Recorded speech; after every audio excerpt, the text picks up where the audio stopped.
আসসালামু আলাইকুম, hello viewers, আশা করি সবাই ভালো আছেন। টিউব লাইব্রেরি থেকে আমি জুবাইর। আজকে এসেছি 2x2 রুবিক্স কিউব নিয়ে। এর আগে যে ভিডিওগুলো ছিল সেটা 3x3 এর ছিল।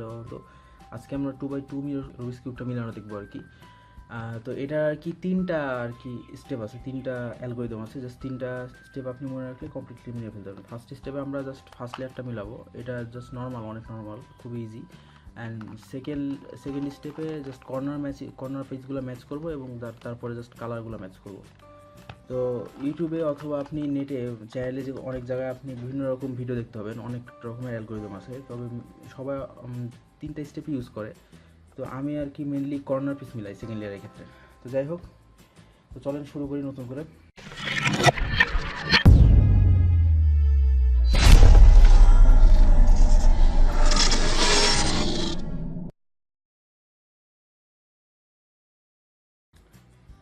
শুরুতে আমি একটা জিনিস বলতে চাই, সেটা হচ্ছে 2x2 এর সাথে 3x3 এর অনেকখানি মিল আছে আর কি। দেখেন এটার কালারগুলো কিন্তু সবগুলো আর কি সেম 3x3 এর মতো। দ্যাটস মিন আমি বলতে চাচ্ছি সাদার অপোজিটে যেরকম হলুদ, এখানেও সেম তাই।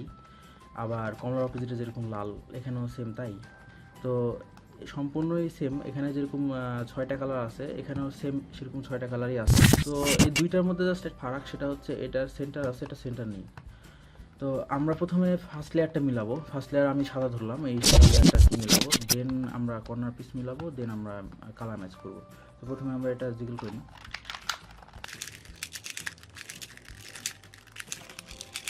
ওকে, যথেষ্ট হয়েছে। তো এখন ফার্স্ট কাজ হচ্ছে আমাদের ফার্স্ট লেয়ারটা মিলানো দরকার, মানে এখানে সম্পূর্ণ সাদা হবে।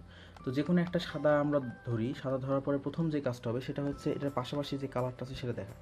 যেরকম এখানে সাদার পাশে লাল এবং কি আছে, সবুজ আছে, তাই না? তো এটাকে আমরা এমন দিকে ঘোরাবো যেন এটা পাশাপাশি সবুজ থাকে আর কি। তো সবুজ আর লাল আর একটা খুঁজি। সবুজ লাল, সবুজ লাল তো হবে না, অ্যাকচুয়ালি যে কোনো একটা কালার মিলবে। সবুজ, সবুজ আর সাদা, এই তো। তো এখানে আমরা জানতাম কি যে লালের অপোজিটে সবসময় কমলা হয়। তো এই কিউবটা আর কি এখানে বসবে। তো এটা নিয়ে যাওয়ার সিস্টেমটা হচ্ছে, অথবা আপনি এভাবে মিলাইতে পারেন যে কোনো একদিকে ঘুরিয়ে এটাকে ঘুরাইলাম, দেন এইটাকে এদিকে ঘুরালে যে মিলতেছে, ঠিক আছে? এখানে সবুজ সবুজ এরকম মিলছে, দেন সাদার অপোজিটে লাল আছে, তার মানে এই কিউবটা জায়গা মতো করছে। দেন আমার যে কাজটা সেটা হচ্ছে এই সবুজের অপোজিটে কি থাকে, নীল থাকে, তাই না? তো এখানে এমন একটা কিউবলেট বসবে যেটা কালার হবে নীল, কমলা এবং সাদা।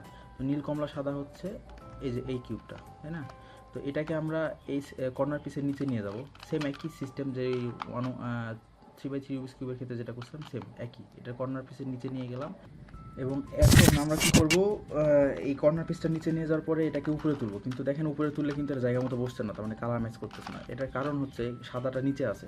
আপনাদের হয়তো খেয়াল আছে, আমরা বলছিলাম যে নিচের লেয়ারে সাদা যদি সাইডে থাকে সেটা আগে মিলানোর চেষ্টা করব। তো আচ্ছা, সেটা আমরা ট্রাই করি। নিচের লেয়ারে সাদা আছে কিনা, এই যে সাদাটা আছে। তো সাদার পাশে কি কালার আছে, নীল কালার আছে, তাই না? তো আমরা নীলের দিকে এটা নিয়ে যাই। নীল অবশ্য মিলানো নাই, তো নীলের পাশাপাশি এখানে কী আছে, লাল আছে, তাই না? তো এটা লাল আর নীল এটা কোথায় বসবে, এই কর্নার পিসের নিচে বসবে। তো এখানে এটা নিয়ে আসার পর আমরা সেটাকে উপরে একবার তুলে দেবো। এই দেখেন এটা কিন্তু মিলে গেছে, ঠিক আছে? এরপরে যে কাজটা হবে সেটা হচ্ছে এই যে এটা সাদাটা উপরে উঠে গেছে আর কি। তো এটাকে সেম একইভাবে এখানে এই যেই কর্নার পিসের নিচে বসবে সেখানে নিয়ে যায়, জাস্ট এটাকে এই সাইডে রাখলাম। আপনারা এইভাবে তুলতে পারেন, সেক্ষেত্রে এটা নষ্ট হয়ে যাবে। সেক্ষেত্রে এটাকে প্রথমে সাইডে সরিয়ে রেখে তারপর এটাকে তুলতে হবে, দেন এই লেয়ারটাকে আবার তুলে দিতে হবে। তো এইভাবে না করে এইভাবেও করা যায়। এটাকে সাইডে রাখলাম, দেন এই রাইট লেয়ারটাকে আমরা একবার সামনের দিকে নিয়ে আসবো, দেন এটাকে এভাবে মিলিয়ে দেবো, দেন এটাকে আবার উপরে তুলে দেবো। তো এটার একটা যেটা যেটা বললাম সেটা হচ্ছে কর্নার পিসটা যদি নিচে থাকে, তাই না? যদি নিচে থাকে সেক্ষেত্রে কী হবে, তো আশা করি সবার এটা মনে আছে। যদি নিচে থাকে তো প্রথম কাজটা হবে আমাদের যেরকম যেটাকে নিচে আছে, তো এটা যে কর্নার পিসের নিচে বসবে সেখানে নিয়ে আসবো। নিয়ে আসার পরে আমরা কর্নার পিসটাকে এভাবে এই রাইট লেয়ারটাকে এটাকে রাইটের সাইডে নেবো। নেওয়ার পরে এটাকে একবার ঘুরাবো, অ্যান্টি ক্লকওয়াইজ ঘোরানোর পরে এই পিসটাকে সামনে ঘুরিয়ে আমরা এই সাদাটাকে আমাদের ফ্রন্টে নিয়ে আসবো। নিয়ে আসার পরে এটাকে আবার আগের জায়গায় তুলে এটা ম্যাচ করে দেবো, ম্যাচ করে দেবো। দেখেন এবারে কিন্তু সাদাটা সামনে চলে আসছে। হ্যাঁ, এটা নিচে ছিল, সামনে চলে আসছে। নিচে আমাদের আর কোনো সাদা নেই। দেন আমরা নর্মালি এটাকে জাস্ট ঘুরিয়ে যে কর্নার পিসের নিচে সেখানে নিয়ে যেয়ে উপরে তুলে দেবো। অনেক ইজি আর কি, ঠিক আছে? তো এইটা একইভাবে এটাও সেম উপরে তুললাম, এই তো। তো ফার্স্ট লেয়ার কীভাবে মিলাতে হয়, দেন সেকেন্ড লেয়ারের যে কাজটা সেটা হচ্ছে কর্নার পিসগুলো আর কি পজিশনিং করা। তো ফার্স্টে আমাদের যে কাজটা সেটা হচ্ছে দেখবো যে কর্নার পিস অ্যাকচুয়ালি কোনোটা পজিশনে আছে কিনা, পজিশনে বলতে কালার ম্যাচ করে জায়গা মতো আছে কিনা। যেরকম এখানে সাদা লাল এবং সবুজ থাকার কথা, সাদা লাল সবুজের অপোজিটে সাদা লাল নীল হলুদ থাকার কথা, তাই না? তো সাদা লাল হলুদই আছে কিন্তু, বাট এটা দেখেন ঠিক নাই, এটাও ঠিক নাই এবং এটাও ঠিক নাই। তো আমরা 3x3 এর কর্নার পিস মিলানোর সময় যখন মিলিয়েছিলাম তখন প্রথমে পজিশনিং করছিলাম, মনে আছে তো? একটা মানে আমরা এখানে কী করছিলাম যে একটা যদি জায়গা মতো থাকে সেটাকে আমরা ফিক্স ধরে সেটাকে রাইট সাইডে নিয়েছিলাম, তাই না? রাইট লেয়ারের কর্নার সাইডে নিয়ে দেন আমরা অ্যালগোরিদমটা ফলো করছিলাম। সেম অ্যালগোরিদম এখানেও আমরা করবো, এখানেও আমরা ফলো করবো সেম একই অ্যালগোরিদম। তো এটার ক্ষেত্রে একটা পার্থক্য একটাই, সেটা হচ্ছে কর্নার পিস দিয়ে আপনি এভাবে যখন মিলাবেন তখন এটা 2x2 এর ক্ষেত্রে একটা কর্নার পিস মিলে থাকতে পারে, মানে একটা কর্নার পিস এরকম জায়গা মতো থাকতে পারে, অথবা দুইটা কর্নার পিস জায়গা মতো থাকতে পারে। সেই দুইটা আবার পাশাপাশিও হইতে পারে, অথবা অপোজিট, তার মানে যে এরকম কর্নারও হইতে পারে, ঠিক আছে? তো যদি দুইটা কর্নার অপোজিটে এভাবে থাকে সেক্ষেত্রে আমরা এমনভাবে নিব যাতে একটাও না মিলে। একটাও না মিলার পরে আমরা সেম যে অ্যালগোরিদমটা এখন ফলো করব ওটাই করব, করার পরে দেখবেন যে কোনো একটা কর্নার পিস আর কি পজিশনিং ঠিক হয়ে গেছে। যদি না হয় সেটাকে অ্যালগোরিদমটা আরও একবার করব এবং সেক্ষেত্রে সেটা কমপ্লিটলি ঠিক হয়ে যাবে। দ্যাটস মিন আমি বলতেছি একটা কর্নার পিস আর কি মিলবে, দেন আমরা সেম একই অ্যালগোরিদম যেটা এখন করবো সেটা ফলো করব।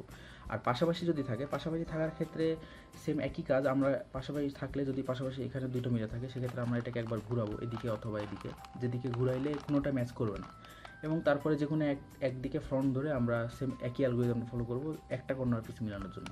ওকে, তো আমরা কর্নার পিসের অ্যালগোরিদমটা দেখি, আশা করি সবার মনে আছে। প্রথম হচ্ছে upper layer clockwise, then right layer clockwise, upper layer anti clockwise, left layer clockwise, upper layer clockwise, right layer anti clockwise, upper layer anti clockwise, and last left layer anti clockwise. আমরা দেখি যে এটা corner পিসগুলো মিলছে কিনা। মিলা নাই কিন্তু, দেখেন এটা জায়গা মতোই আছে, বাট এই কর্নার পিসটার পজিশনিং হয় নাই, মানে এটা কমলা হলুদ এবং সবুজ, তাই না? এটাও মিলে না, এটাও মিলে না। সো আর একবার ট্রাই করি। এখন দেখেন কর্নার পিস কিন্তু পাশাপাশি দুইটা মিলে গেছে এবং এইটাও মিলছে, মানে পজিশনিংটা ঠিক হয়ে গেছে, তাই না? এই যে এটারও হয়েছে, এটা হয়েছে, মানে যেটা যেখানে থাকার কথা সেখানে হয়েছে। এখন জাস্ট আমাদের কালারগুলো ম্যাচ করলেই কমপ্লিট হয়ে যাবে। দ্যাটস মিন আমি যেটা বলতে চাচ্ছি সেটা হচ্ছে এখানে যেটা করছিলাম সেটা হচ্ছে যে এরকম এখানে যেরকম চারটা কর্নার পিস মিলানোর পর আমরা কী করছিলাম, আমরা এভাবে ধরে কর্নার পিসগুলো আর কি, এই যে মানে আপার layer anti clockwise, right layer anti clockwise, upper layer clockwise, right layer clockwise, যে অ্যালগোরিদম ফলো করছিলাম এখানেও সেম একই অ্যালগোরিদম ফলো করবো। তো যে কোনো একটাকে আমরা কর্নার এভাবে ধরার পরে আপার layer anti clockwise, right layer anti clockwise, upper layer clockwise, right layer clockwise, same যতক্ষণ না মিলে আর কি কর্নার পিস আমরা এটা করতে থাকি। আপার layer anti clockwise, right layer anti clockwise, upper layer clockwise, right layer clockwise, upper layer anti clockwise, right layer anti-clockwise, upper layer clockwise, and then right layer clockwise, upper layer anti-clockwise, right layer anti-clockwise, upper layer clockwise, right layer clockwise। দেখেন corner পিসটা কিন্তু মিলে গেছে, তাই না? মানে এটা হলুদটা উপরে চলে আসছে এবং এটা ঠিকই আছে। তো এই সাইডটা নষ্ট হয়ে গেছে, এটা নিয়ে চিন্তা করার কোনো বিষয় নেই, এবং এইভাবে আমরা কিউবটাকে ফ্রন্টে এইভাবে রাখবো। এবারে যেটা বাকি আছে সেটা আমরা মিলাবো, যে এটার হলুদটা উঠা বাকি আছে কর্নার পিসে। ওকে, so upper layer anti-clockwise, right layer anti-clockwise, upper layer clockwise, right layer clockwise, upper layer anti-clockwise, right layer clockwise, anti-clockwise, upper layer clockwise, right layer anti-clockwise। তো দেখেন এটা আগেই মিলে গেছে, ঠিক আছে? তো এটা অ্যালগোরিদমটা মিলুক না মিলুক, আপনার অ্যালগোরিদম সম্পূর্ণ কমপ্লিট করার পরে যদি এই পজিশনে থাকে এটা নিয়ে এসে মিলিয়ে দেবেন। তো এই তো অনেক ইজি ছিল আর কি 2x2টা। তো যারা 2x2 এই ভিডিওতে বুঝতে অসুবিধা হয়েছে তারা একবার দেখে নেবেন, আমি হয়তো অনেক তাড়াতাড়ি করছি, তারপর আরেকবার দেখে নেবেন। এবং এটা বুঝতে যদি সমস্যা হয়, এটার কালারের ব্যাপারে, অপোজিট কালার এগুলোর ব্যাপারে কারো যদি নতুন যারা 2x2 ভিডিওটি ফার্স্ট দেখতেছেন তাদেরকে বলবো আমি 3x3 ভিডিওটি দেখার জন্য। আমার চ্যানেলে এই 3x3 এর ভিডিও আছে, মিরর কিউবের ভিডিও আছে, আরও অনেক কিউবের ভিডিও আছে এবং অন্যান্য ভিডিও আছে। আপনারা দেখতে চাইলে আমার চ্যানেলে সাবস্ক্রাইব করতে পারেন এবং সেখানে সব রকম ভিডিও আছে, আপনারা দেখতে পারেন। আর এই ভিডিওটি সম্পর্কে কোনো রকম প্রশ্ন অথবা কোনো রকম জিজ্ঞাসা থাকলে অবশ্যই ফেসবুক গ্রুপে সেটা পোস্ট করবেন অথবা নিচে কমেন্ট বক্সে কমেন্ট করবেন। আর অবশ্যই সাবস্ক্রাইব করবেন আমাদের চ্যানেল। নেক্সট ভিডিওতে আমরা দেখব 3x3 ট্রায়াঙ্গেল কিউব কীভাবে মিলাতে হয়। তো সেই ভিডিওতে আপনারা আশা করি সবাই দেখবেন। তো ততক্ষণ পর্যন্ত আল্লাহ হাফেজ।